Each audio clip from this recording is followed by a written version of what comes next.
એવું જાણવા મળ્યું છે કે આ જે બજેટ છે એમાં 5 વર્ગો માટે ખાસ ફોકસ હશે। નમસ્કાર દર્શક મિત્રો, લોકસભા 2024નો જે કાર્યકાળ છે એ જૂન મહિનામાં પૂરો થાય છે, એટલે એક રીતે જોઈએ તો કેન્દ્ર સરકારનું અત્યારે એમના જે કાર્યકાળ છે એનું આ છેલ્લું બજેટ હશે।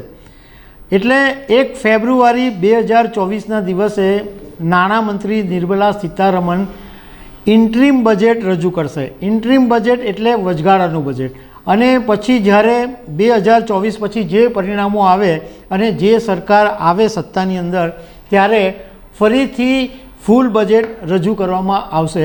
તો એના વિશે તમારી સાથે વાત કરીશ। મારું નામ રાજેશ શાહ છે અને તમે જોઈ રહ્યા છો ખબર છે.com।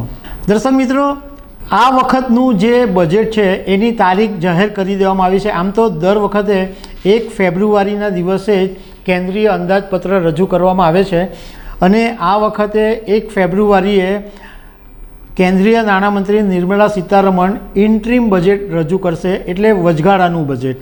એટલે કારણ કે આ બજેટ છેલ્લું બજેટ હશે, અને એવું જાણવા મળ્યું છે કે આ જે બજેટ છે એમાં 5 વર્ગો માટે ખાસ ફોકસ હશે। પહેલું એક મહિલા, બીજું ગરીબો, ત્રીજું યુવાનો, ચોથું ખેડૂતો અને પાંચમું આદિવાસી। રાજકારણના જાણકારોનું કહેવું એમ છે કે ભાજપ આ વખતે લોકસભાની ચૂંટણીને ધ્યાનમાં રાખીને આ જે 5 વર્ગો છે એની ઉપર ખાસ ફોકસ કરશે, અને એમને આધારિત જ મોટાભાગનો જે બજેટ હશે એની અંદર યોજનાઓ અને જોગવાઈઓ જાહેર કરવામાં આવશે। દર વખતનું જે બજેટ હોય છે એમાં મહિલાઓને, યુવાનોને બધાને ધ્યાન રાખવામાં આવે છે, પરંતુ જાણકારોનું કહેવું એમ છે કે મહિલા વોટરો ભાજપ માટે સંજીવની છે, અને ઘણી બધી વિધાનસભાની ચૂંટણીમાં પણ જોવા મળ્યું છે કે મહિલા મતદારો ભાજપને પ્રચંડ વોટ આપે છે, પ્રચંડ મતદાન કરે છે। એટલે મહિલાઓને માટે ખાસ ધ્યાન રાખવામાં આવશે, અને અત્યાર સુધીની જે યોજનાઓ છે એ યોજનામાં વધારો કરવામાં આવશે, અને મહિલાઓની જે યોજનાઓ માટે જે ફંડ ફાળવવામાં આવે છે એ ફંડમાં પણ વધારો કરવામાં આવશે।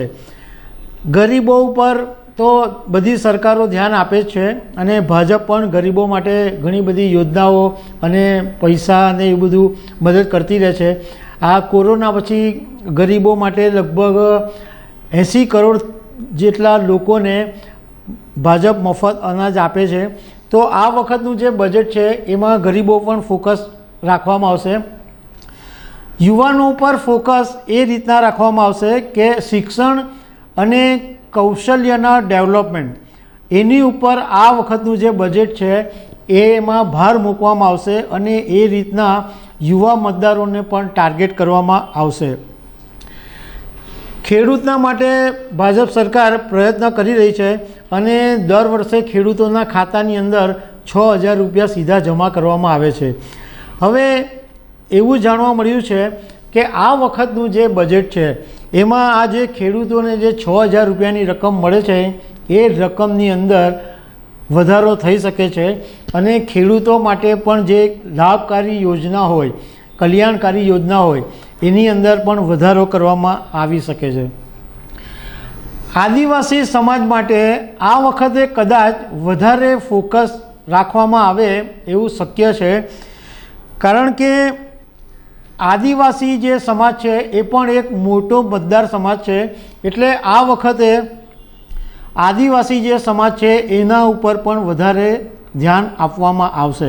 જાણકારોનું કહેવું એમ છે કે જ્યારે ઇન્ટરિમ બજેટ હોય અને લોકસભાની ચૂંટણી નજીક આવતી હોય, પરંતુ મોદી સરકાર એવું નથી કરતી કે એકદમ ફૂલ ગુલાબી બજેટ આપી દઈને ચૂંટણી જીતવાનું છે ને એવી રીતના બજેટ નહીં આપે, પરંતુ નવી નવી યોજનાઓ લાગુ કરીને મતદારોને આકર્ષવાની યોજના તો ચોક્કસ હોય જ છે।